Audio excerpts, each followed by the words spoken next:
Xbox CEO Don Matrick has left the company. Is this good news? Let's find out. This is Indie Spotlight.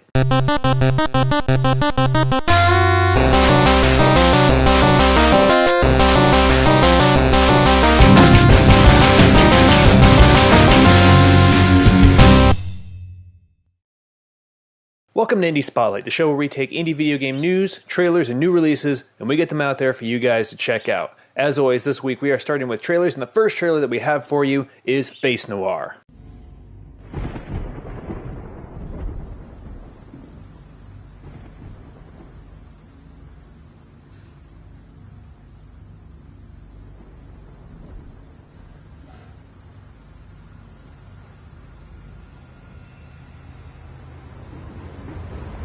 Banks have gone under, people are unemployed, and there are prostitutes and criminals around every corner of the city. It could be worse. At least you don't spend your nights photographing 20-somethings running around with guys who could be their fathers.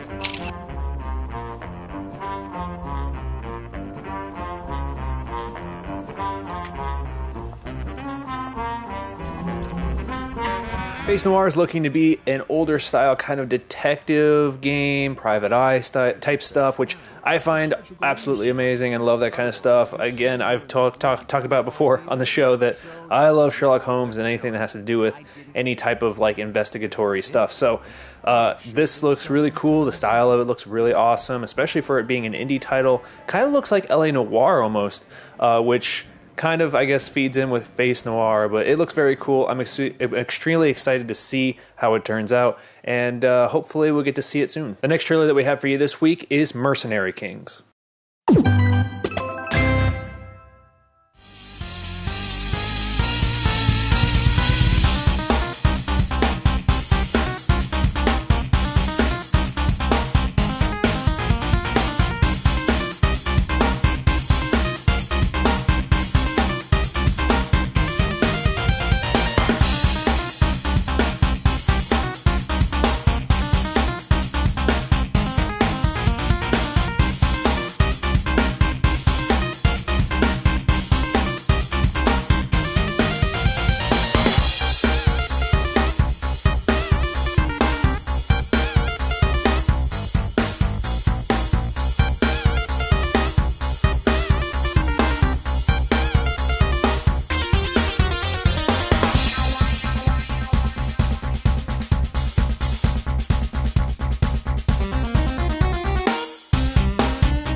Mercenary Kings looks like it's definitely taking a big nod from Metal Slug, which I love those games. Those are a lot of fun.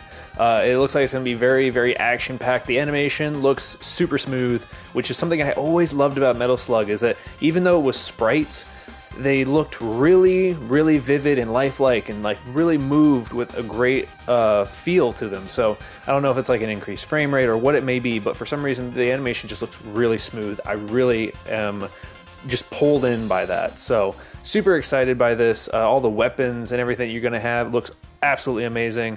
Looks like it's going to be very action-packed, so you can expect something like this soon. The final trailer that we have for you this week, we've actually shown a trailer for this game before. We're showing off Strike Vector again.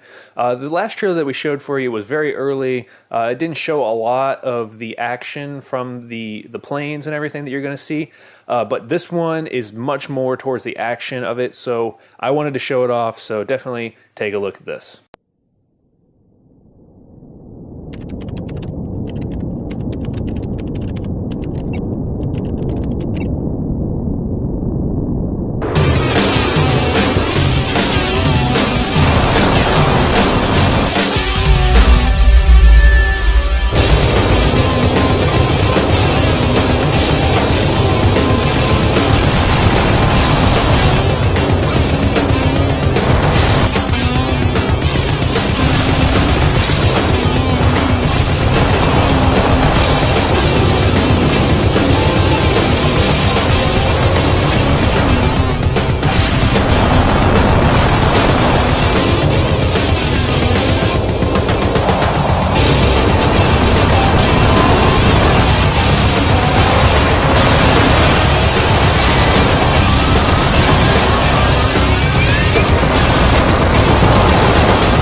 Like I said, the action in this one just looks so amazing. I am so pumped and on board for this game.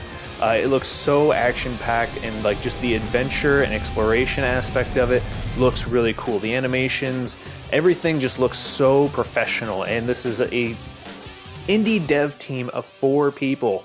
It's absolutely amazing what a small team can do nowadays, and this game looks like it's going to be absolutely amazing. I cannot wait to play it. I love flight simulators. I love mech games. I love that this is kind of like a combination of the two. So I am ready for this. My body is ready. So Xbox CEO Don Matrick has left the Xbox company. He is actually going to go head Zynga. Apparently he's going to be getting a lot of money to do it, but I don't particularly think that this is going to be a good move for him. I almost wonder if it was kind of he was forced to leave or something.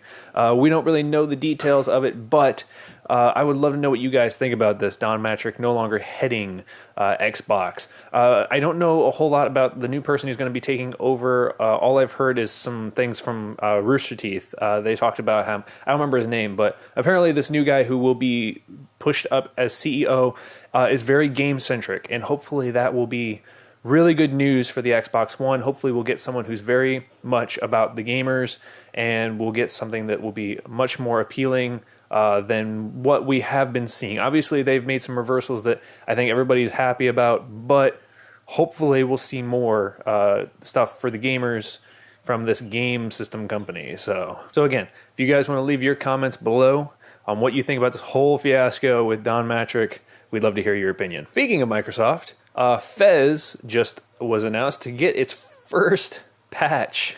Well, not first patch. It's patch. Apparently, Microsoft, for a long time, if you wanted to patch your game, there was a very high payment to do so. And the creator of Fez was not able to afford it, Phil Fish. So he basically said, we're not going to be patching the game because it's just too much. So they just announced from Microsoft that they're no longer doing a patch update fee. So Fez will finally be patched after how long it's been out? Year? Something like that. So if you guys still play Fez, or if you want to see the update patch, you're going to be getting it. Yay. All right, new releases that we have this week. We have It'll Do. We have Cube World. We have Kilgazar. And then over on Android, we have QWOP. Yeah, QWOP is now on Android. I'm sure that's a lot of fun. Yeah. But as always, thank you for watching this week's episode of Indie Spotlight. If you have any news, trailers, and new releases you would like to let us know about, you can hit me up at Twitter at twitter.com/Dazerin, Ryan at twitter.com/MasterBlood, or VVGTV at twitter.com/VVGTV. As always, I'm your host, Kyle Locke, and I will see you next week when we talk more about indie video game news, trailers, and new releases.